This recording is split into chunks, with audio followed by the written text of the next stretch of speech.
Dayne Brajkovich has become one of the most instantly recognisable outlaws in Australia. Covered head to toe in tattoos, he rose to prominence as the Hells Angels' most feared enforcer before becoming a household name splashed across newspapers and nightly news bulletins. For some, he embodied the outlaw mystique, violent, loyal, and unrepentant. For others, he was nothing more than a self-obsessed thug addicted to attention. In this video, we explore the story of a man who rose from the working class streets of Belmont to the upper echelons of the Hells Angels, became the public face of Western Australia's anti-bikie crackdown, and survived the kind of violence that destroys most careers in the criminal underworld. Dayne Brajkovich was born on November 11th, 1979 and grew up in Belmont, an area in Perth's inner east known for its working class grit and tough streets. Proud of his roots, he considered being from Belmont a badge of honour and permanently tattooed the suburb's postcode 6104 onto his ear, a visible declaration of loyalty to the place that shaped him. Raised by a single mother, he developed a close bond with her and with his younger sister Hayley. His relationship with his father, by contrast, was tense and complicated. When he passed away in 2023, Dayne admitted publicly that he felt no grief, revealing the deep fracture in their relationship. From an early age, Dayne exhibited a rebellious and challenging nature. He attended Ursula Frayne Catholic College until 1996, when he was expelled, reportedly for his aggression and inability to fit into the system. He moved on to Belmont High, where he would finish his schooling, though not before developing a taste for trouble.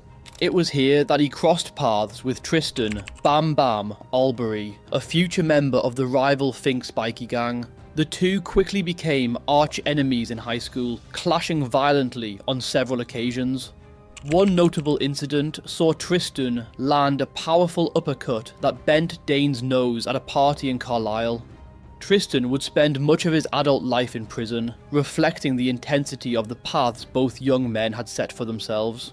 Both were drawn to fighting, to rebellion, and to the raw codes of loyalty and respect that marked their environment. For Dayne, these were the early seeds of a worldview that would later fit neatly within the outlaw motorcycle culture.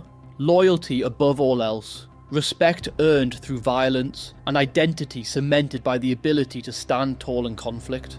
After leaving school, Dayne started working as a bouncer on nightclub doors, discovering that he enjoyed confrontation as much as he thrived on intimidation. His physical presence was already commanding, and he soon fell in love with the fight game. He began training in Muay Thai, the brutal combat sport that suited his taste for controlled violence. His most high-profile fight came in 2001 when he stepped into the ring against Nick Special K Cara at Vodafone Arena in Melbourne. It was a major event, staged in front of 10,000 spectators. For Dayne, it was a moment that confirmed his appetite for the spotlight as well as for the fight. His fight record was brief but telling: 9 contests, 5 wins and 4 losses. He admitted that his real strengths were in street fights, where the rules were looser and intimidation counted for more than technique. At one point, he was scheduled to compete for the Western Australian heavyweight title, but that chance disappeared when he found himself on the wrong side of the law. At 22, Dayne was sent to prison, derailing his fighting career. Initially housed at Wooroloo Prison Farm, he was later transferred to the more secure Acacia Prison after being involved in a fight. He served 2 years inside, where he began to absorb lessons that would stay with him. Never show weakness, never talk to authorities, and above all, cultivate fear. His father's advice, "give them nothing," became his mantra. When he emerged from prison, he carried scars and lessons that made him ripe for recruitment into Perth's outlaw motorcycle scene. The allure of brotherhood, violence, and reputation matched the identity he had already been building. By 2009, Dayne was already a figure of the note in Perth's underworld. That year, he took a bullet to the leg in a shooting but refused to cooperate with investigators. He even kept the slug lodged in his body, a permanent reminder of his resilience. It was exactly the kind of defiance that outlaw clubs admired, and it propelled his rise within the Hells Angels. His size, willingness to fight, and refusal to bend to authority made him an ideal enforcer. Over the next decade, Dayne became one of the Angels' most notorious enforcers in Perth. His entire body became a canvas for ink. His scalp, ears, eyelids and face were tattooed with Angels imagery and slogans. For him, the tattoos weren't just decoration, they were armour, a statement of loyalty, and a way to terrify opponents before a punch was even thrown. Inside the club, he was volatile and feared. Outside, his name began to circulate as a man capable of violence without hesitation. By 2020, he was not only one of the Angels' most important figures, but also its most recognisable. In November 2020, Dayne Brajkovich found himself at the centre of a public spectacle that would define his outlaw reputation. At Scarborough's Sandbar, he got into a public brawl with Rebels boss Nick Martin. Captured on CCTV, the footage of two gangland heavyweights trading blows quickly circulated, showing Dayne landing multiple punches while Martin tried to defend himself. Dayne later pleaded guilty to fighting in public and was fined $800, but the incident cemented him as the Angels' most fearsome face. Just 2 weeks later, Martin was assassinated at the Perth Motorplex in a meticulously planned sniper attack, the most high-profile gangland hit in years. Police and media immediately linked Dayne to the killing due to their recent public clash, though he consistently denied any involvement. The murder prompted an unprecedented police crackdown, raids on bikie headquarters, numerous arrests, and a push to toughen enforcement of bikie laws. If you want a full breakdown of the assassination of Nick Martin, make sure you check out my video about it after this. It wouldn't take long before the spotlight brought danger to his doorstep. In March 2021, Dayne's Ascot home came under a drive-by attack, narrowly missing his wife Jacinta and her daughter. The attack involved a black Porsche used for the hit and a white Mercedes as the getaway car, both stolen, and police later convicted Jacob Peter Gorton for supplying the vehicles. In a surprising turn, Dayne's former rival Tristan Albury became indirectly involved after the fact. While in the special handling unit in prison at the same time as Gorton, who had been placed in protective custody due to fears over Hells Angels retaliation, Albury learned of Gorton's involvement in the shooting and assaulted him during their limited recreation time, effectively retaliating on Dayne's behalf. The unexpected move highlighted the unpredictable nature of outlaw loyalties and underscored a harsh truth. In Dayne's world, the line between friend and foe is always razor thin, and danger could strike at any moment.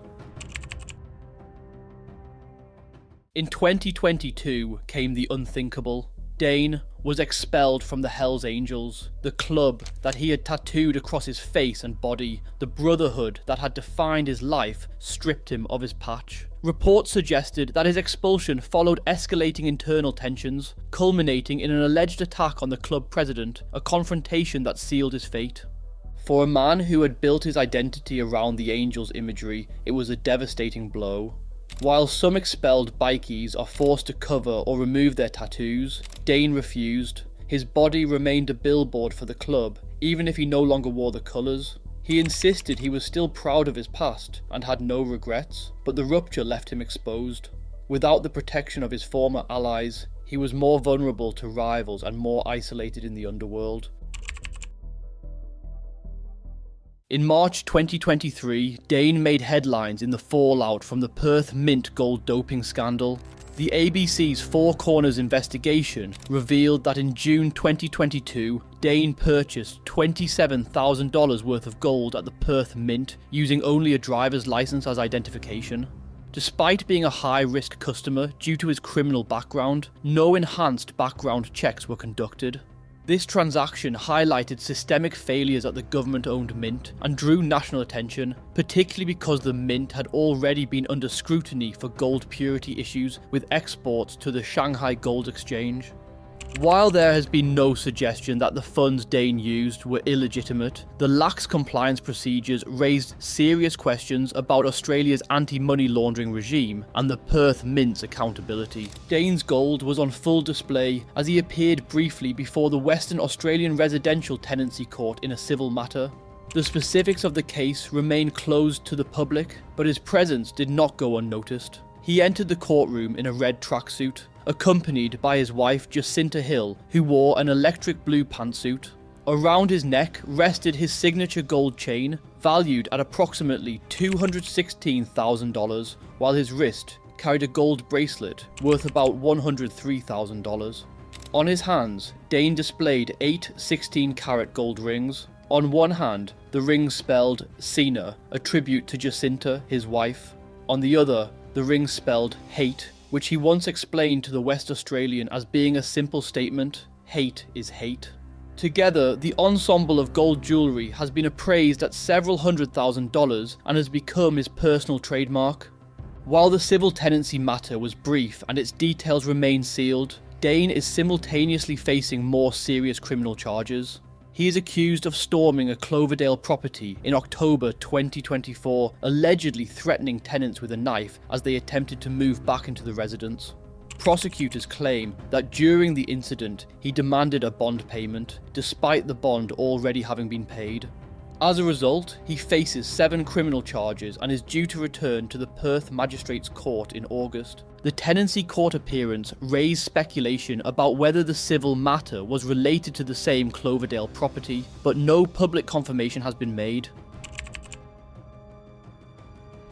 The consequences of leaving the Angels became clear in 2023. On the evening of Friday, the 8th of December 2023, Dayne was stabbed in the neck outside the Ministry of Sound classic music event at Kings Park, Perth. The assault reportedly occurred around 9:50 PM as patrons were leaving the event. The 44-year-old was rushed to Royal Perth Hospital with a serious laceration to his neck and required emergency surgery. An off-duty doctor provided initial first aid on site until paramedics arrived. After undergoing surgery, he was discharged the next day and was seen leaving the hospital under police escort, accompanied by his wife. Police reported that a group of individuals on several motorcycles was seen fleeing the scene shortly after the stabbing, suggesting the attack was planned and coordinated rather than a spontaneous altercation, likely an internal dispute involving the Hells Angels. Detective Senior Sergeant Anthony Thompson emphasised that both the victim and the assailants were known to each other, confirming that this was not a random act of violence, but rather an in-house bikie feud. Despite the seriousness of the attack, Dayne remained silent. He did not publicly identify his assailants or provide details about the circumstances leading up to the stabbing. He refused to cooperate with the police, adhering to the code that had defined him since youth. As a result, despite the apparent involvement of known gang members, no arrests have been made as of 2025. The case stands as another example of how the bikie culture of silence continues to obstruct law enforcement, making it nearly impossible to bring the culprits to justice. Today, Dayne Brajkovich remains one of the most recognisable figures in Perth and across Australia, his name synonymous with the outlaw motorcycle gang scene, despite no longer being officially affiliated with any club.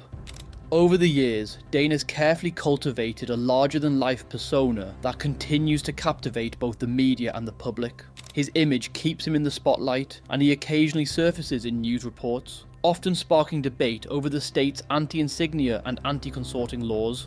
These laws, introduced by the Western Australian government, aim to curb gang influence by making it illegal to display gang insignia in public, with the broader goal of deterring younger people from joining outlaw motorcycle clubs by removing the visibility and social appeal that once attracted recruits. Dayne's own high-profile case under the legislation, in which he was accused of wearing gang-branded clothing and displaying tattoos, but was ultimately found not guilty due to insufficient evidence, illustrated both the challenges of enforcing these laws and the continuing fascination with figures who once epitomised the bikie lifestyle. Even years after stepping away from formal gang membership, Dayne's carefully maintained image, notoriety, and occasional media appearances ensure he remains a central figure in discussions about outlaw motorcycle culture, public safety, and the effectiveness of policing strategies designed to disrupt criminal networks. His story underscores the tension between the law's intent to protect communities and the enduring cultural presence of individuals who have long been icons of the biker world. Dayne Brajkovich's story is one of contradictions. He is a brutal fighter who frames newspaper clippings like trophies. A feared enforcer who openly embraces his own self-obsession. A man expelled from the brotherhood he once lived for, yet still marked in its colours. Regardless, one fact is undeniable. Dayne Brajkovich remains one of the most recognisable outlaws in the country, a man whose violence, tattoos and notoriety have turned him into a kind of celebrity. He is both feared and mocked, hated and fascinated over, and as long as his story continues to play out in headlines and police reports, his place in Australia's outlaw history is secure. For now, this brings us to the end of Dayne's story. If you've enjoyed this video and want more stories from the Australian underworld, please consider subscribing and liking this video. It really helps me out and helps the channel grow. Till next time, take care.